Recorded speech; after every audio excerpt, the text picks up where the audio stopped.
안녕하세요. 저희는 시각예술가 이재환과 기획 및 연구를 하고 있는 최선영입니다.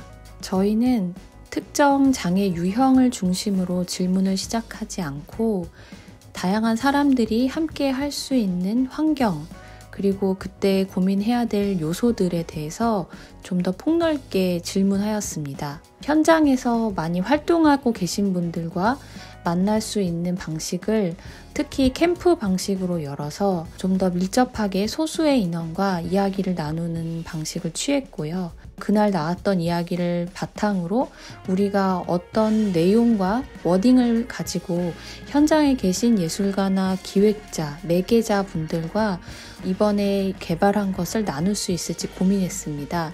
그래서 장애인 문화예술 교육 관련된 온라인 강의를 열었고요. 제목은 우연히 작게 문득 계속이라는 이름이었습니다.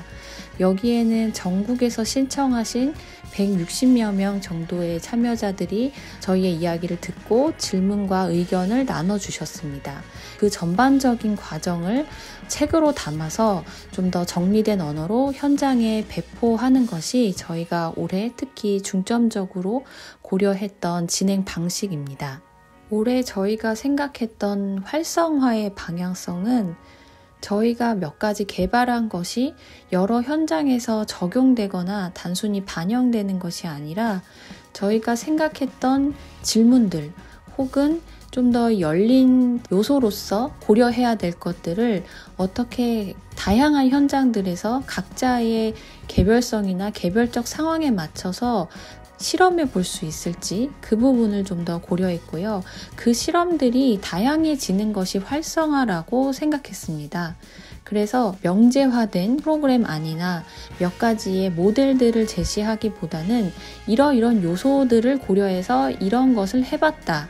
혹은 이런 것들은 우리가 충분히 고려해보지 못했기 때문에 앞으로 더 다각도로 살펴보자 라는 이야기들을 특히 강의나 책을 통해서 강조해서 이야기하게 되었습니다.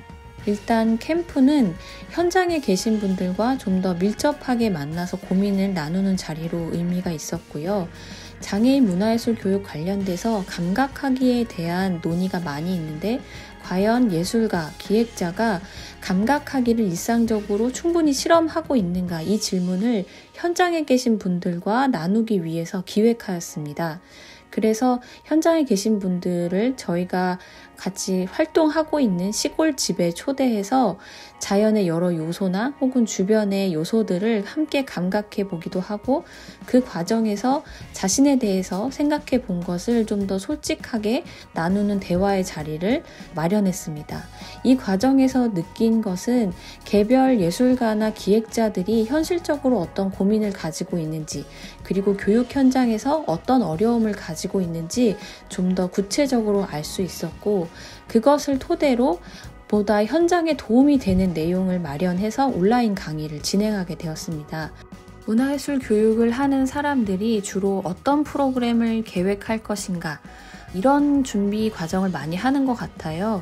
그런데 그것에 앞서서 장애인을 바라보는 사회적 시선이 주로 어떤 관점으로 지배적으로 작동하고 있는지를 생각해 볼 수 있고 특히 특수교육이나 복지 제도 프레임 안에서 장애인을 바라봐 왔던 관점이 예술가나 기획자에게도 동일하게 적용되고 있는 것은 아닌지 생각해 볼 필요가 있습니다.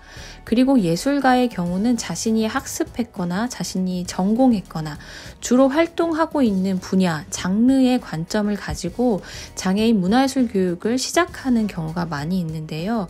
이것이 과연 비장애인에게 익숙했던 장르 중심의 문화예술 교육이 장애인 당사자에게도 자연스러울까라는 좀 더 본질적인 질문을 할 필요가 있습니다. 그래서 개별성이 굉장히 스펙트럼이 넓은 장애인과 어떤 활동을 하면 흥미로울지 혹은 나도 재미있을지 이런 좀 더 가볍고도 열린 질문을 바탕으로 문화예술 교육을 시작하는 것이 중요할 것 같습니다.